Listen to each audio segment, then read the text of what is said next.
Hello. So today I'm going to talk about this exhibition that I went to recently, A Nation of Artists. So this exhibition is happening in Philadelphia for the 250th birthday of US, and it's happening in two different museums together. So one of the exhibition is in Philadelphia Art Museum, and the other part is in PAFA, which is the Pennsylvania Academy of Fine Arts, and it's actually the first fine art academy in US, and a lot of like very famous artists actually studied here. And one of my favorite Mary Cassatt, who's a very prominent woman um, impressionist, she actually studied here. So that's how I knew Papa, and I'm very happy that I live here and can go there time to time. So anyway, so this exhibition will be open until September in PAFA, but it will be until July in Philadelphia Art Museum.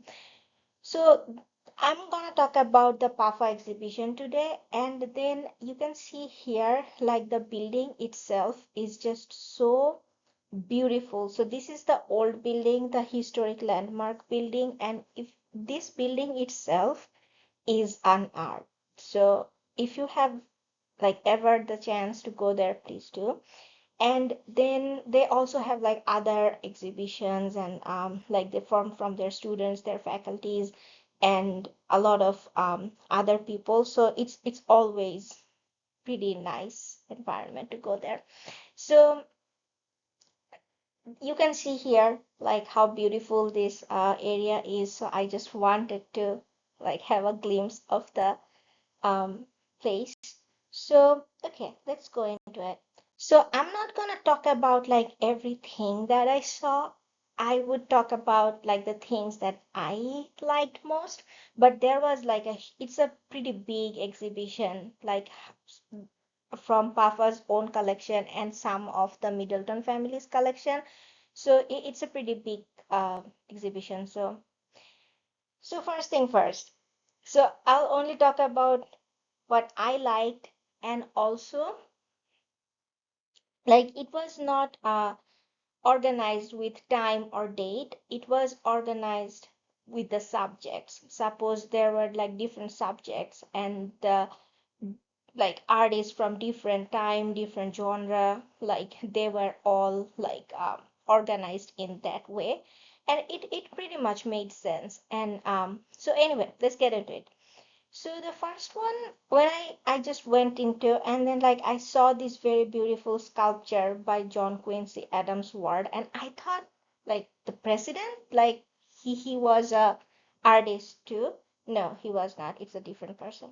So this like freedman, you can see here that a black man who is like who broke down his shackles, and like he's looking upwards, and like he's like sitting there with very confidently. And this was a very beautiful sculpture to begin with, and I liked it. And you can see like the time that it was just starting at that time, right?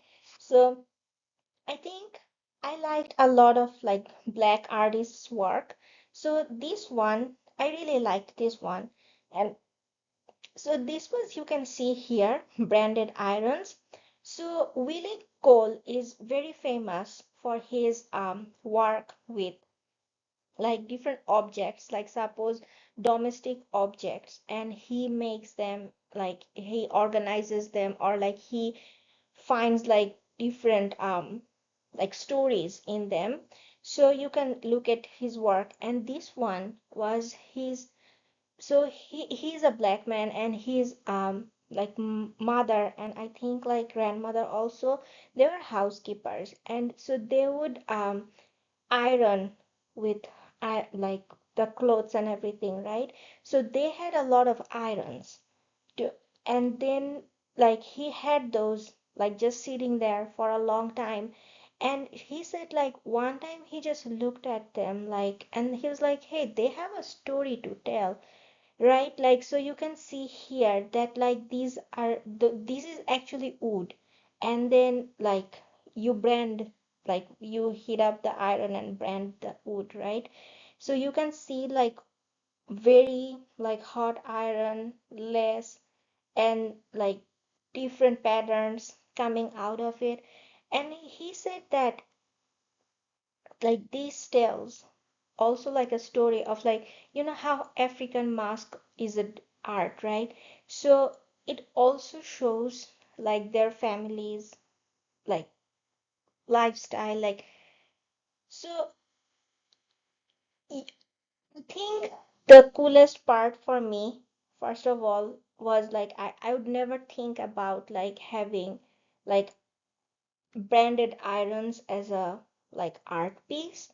And also like if you look close to them, and then you can see like the patterns showing up.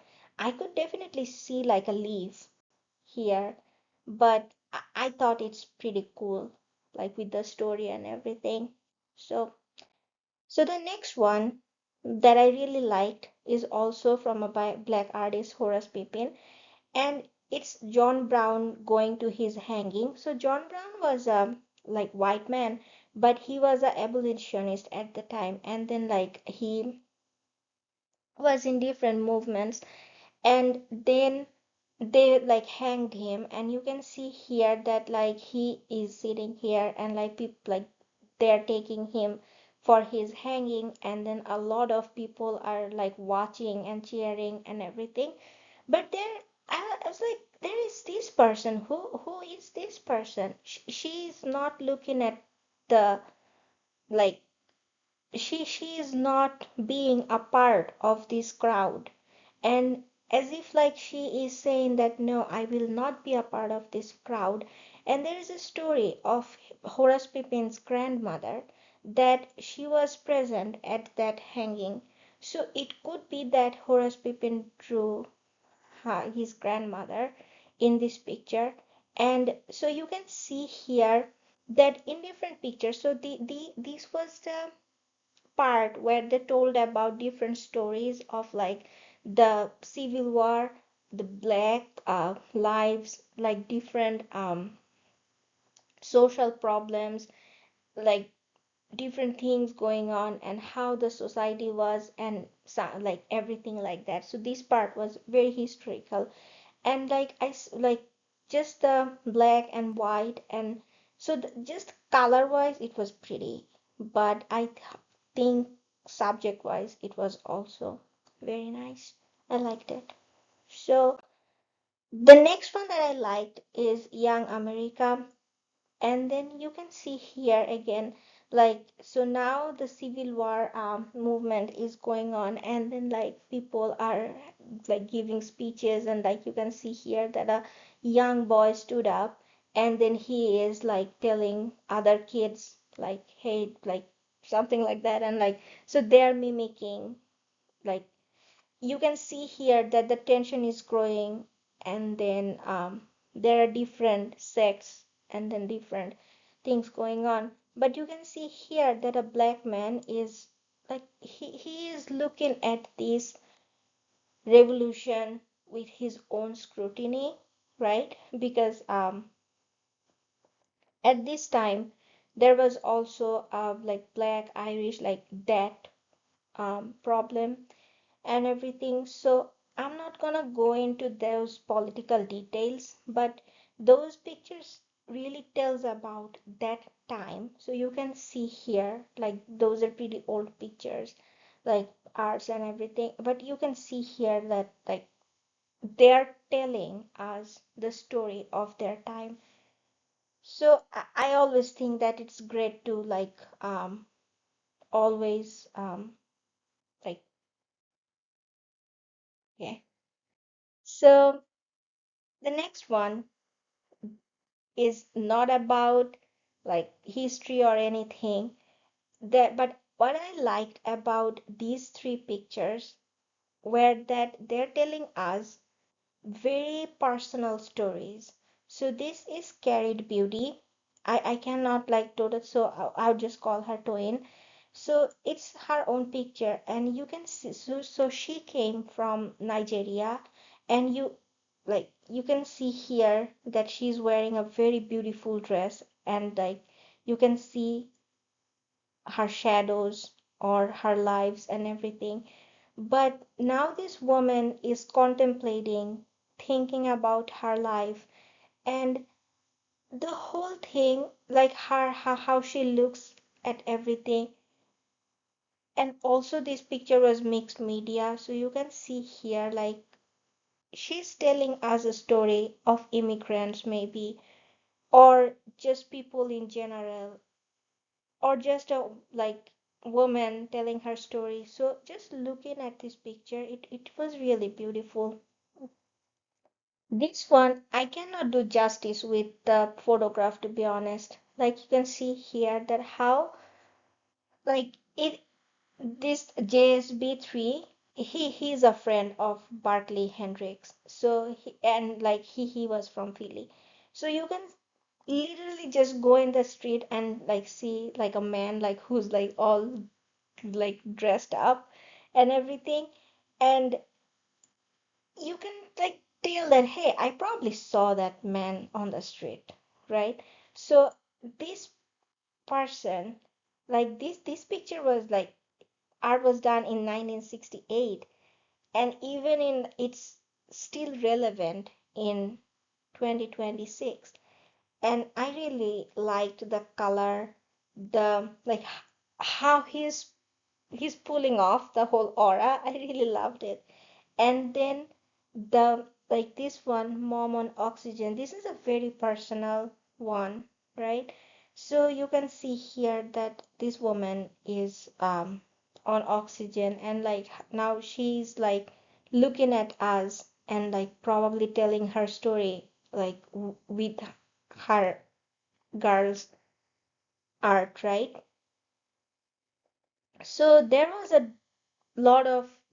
a lot of portraits from different people, from different artists, and then like from different times, like from like family portraits or very beautiful ones. So again, I would say that I would only talk about the ones that absolutely struck me, but there are a lot more than these. So this one was really, really beautiful. It was a big um, painting of two panels, and you can see here that this is the name is pretty big. I always face you, even when it seems otherwise. So she also is from Nigeria,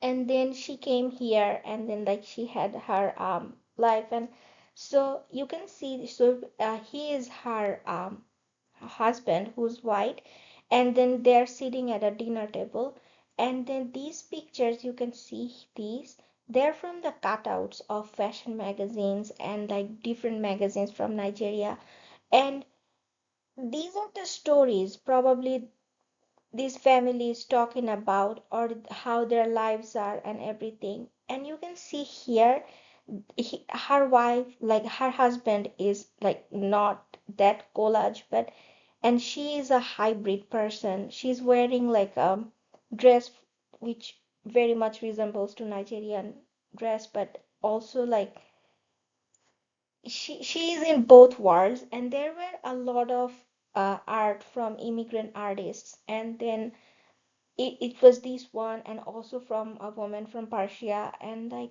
so how immigrants look at different, like especially the first generation immigrants look at like their lives, their changes, like the whole news, like that really fascinates me.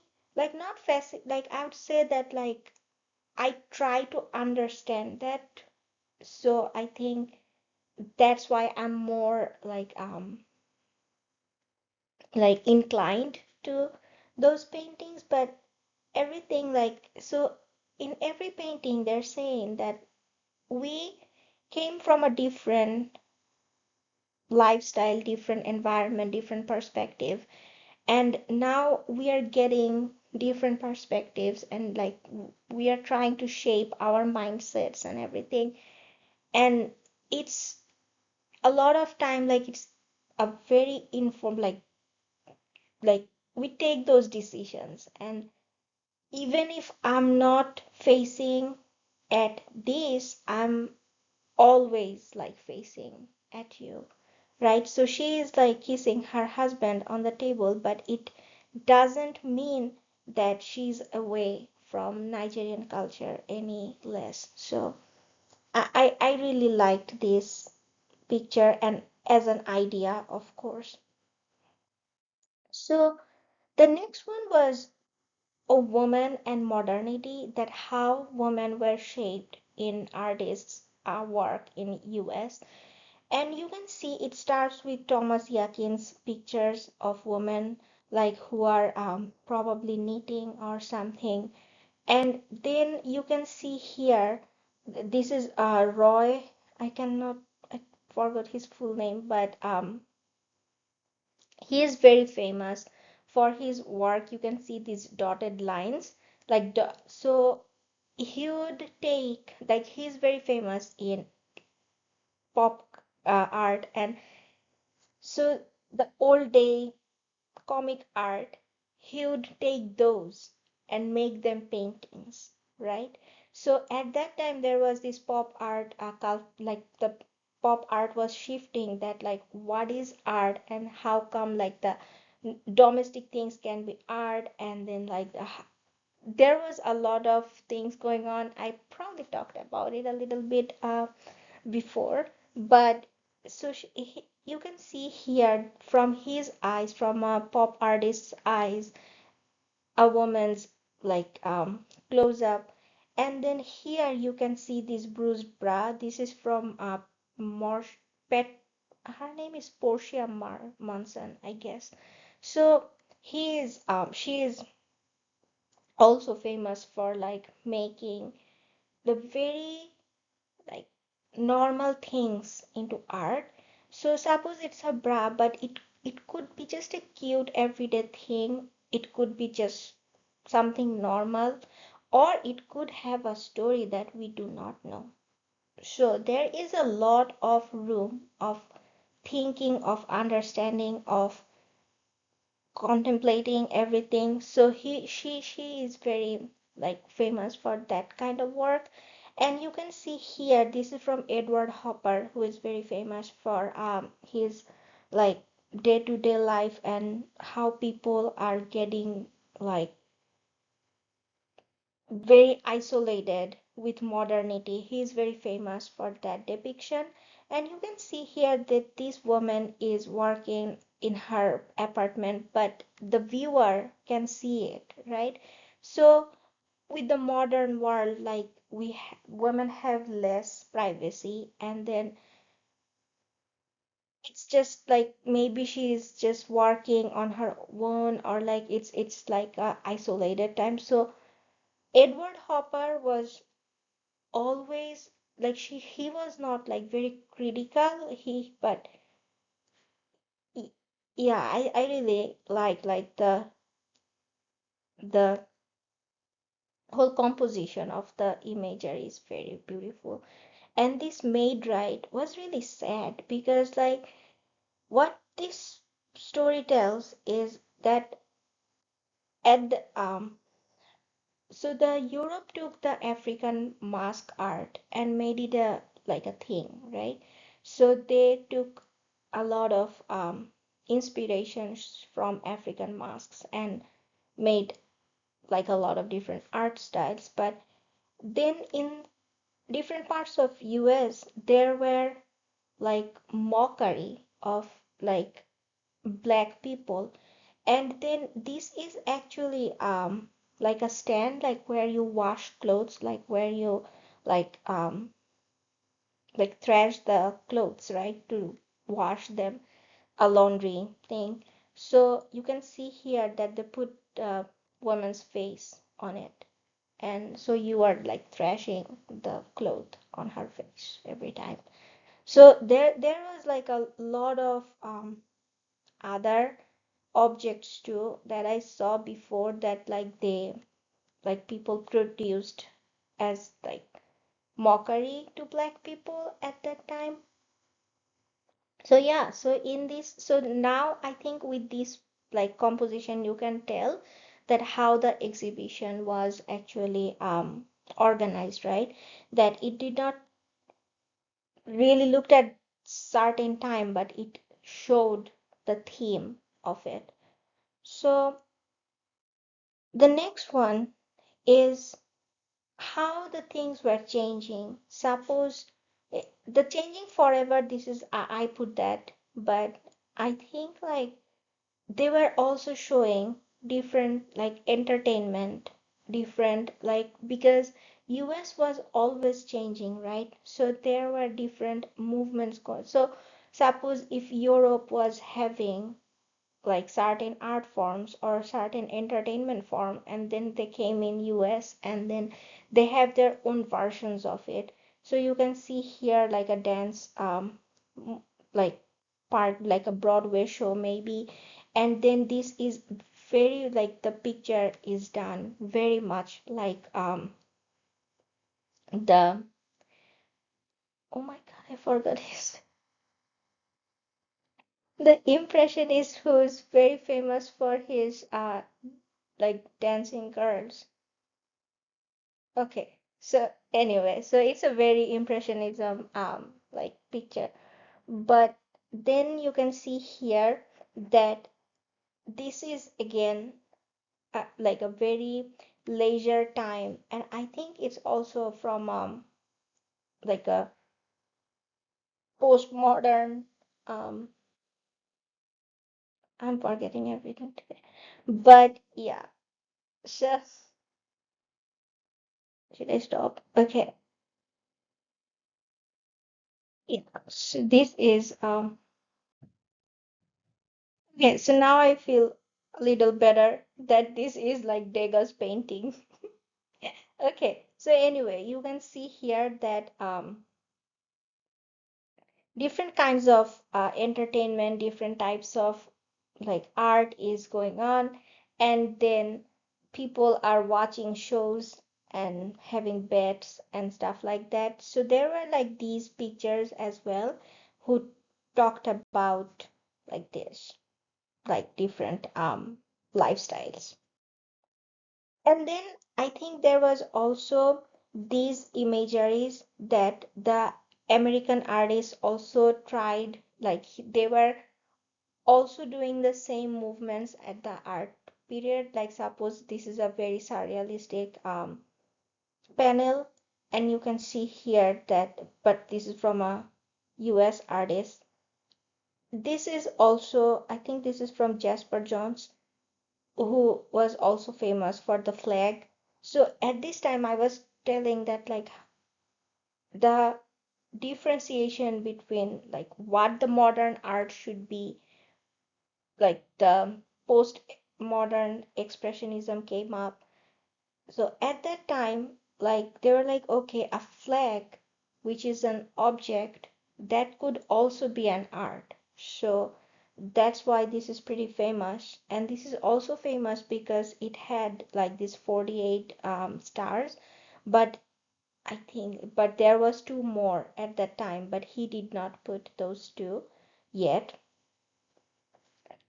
And I don't know why, but so that tells that the US is changing, the art is changing, and this picture is very pretty to me.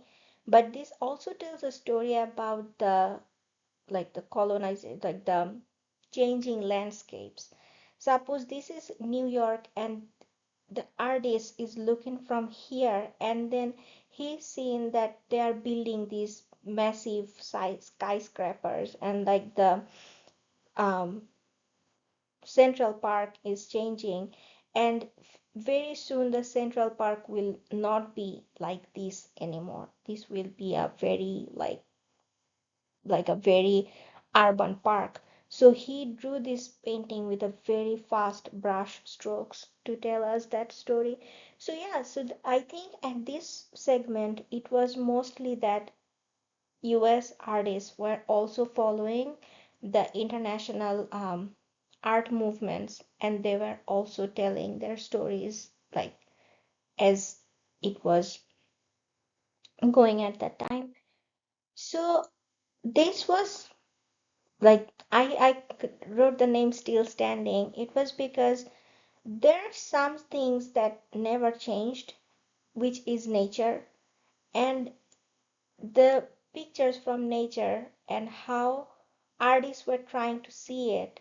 And probably like this one is a very beautiful one because they were trying to tell like old day stories that hey, in old days there were still these like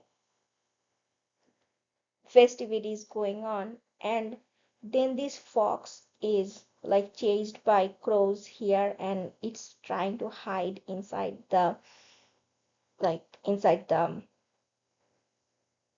snow. So nature is still standing, and that was a part of the segment too, like of the exhibition too. And there was a very beautiful part for the Native Americans, that how we look at them, how they told their stories, and their very powerful presence in art was pretty nice. I really loved this one. So, and then I think there was this part which I really liked. I never actually saw this kind of paintings. So you can see here that this tells us the story of the cotton plantations of the South. And then you can see here they're picking cottons, and like here they're also doing the same. Here is a worker sitting down. And not just they're very different styles of art. I have never seen like these kind before. I couldn't put a name to it, but I really liked the stories to be told as art, right? So like I think like this exhibition was telling stories in a very like fragmented manner, and this was the last one. Like this is not a like I just took a picture. Like so I was looking like at different vantage points, and then I was looking at different things and how they all were telling different stories together, right? So this was a very like very impressionist kind of painting. And then it was telling the story of like two modern women, like they're sitting down on a bar and then a bartender and everything. And then there was this picture of like woman's body, that how it changes with time, and like it had a surgery. And in this there was another one, and you can see like different doors coming in and out. And I think like this was George Washington or somebody. This was a very big painting from Thomas Yakins. And then there was this pretty like aged woman and this man, like this couple was talking. And actually she told me that like like how she was telling me the color in Hendrik's painting. I figured that she knows about like what she's talking about. And I really liked that about this exhibition, the whole like things that they're in different fragments. It's not easy to tell like the story of 250 years in art, but this is different fractions, different fragments from those 250 years. And we can just like we can just say that like it's a long journey, and then everyone had a part in it. So I think that's my to go. Bye.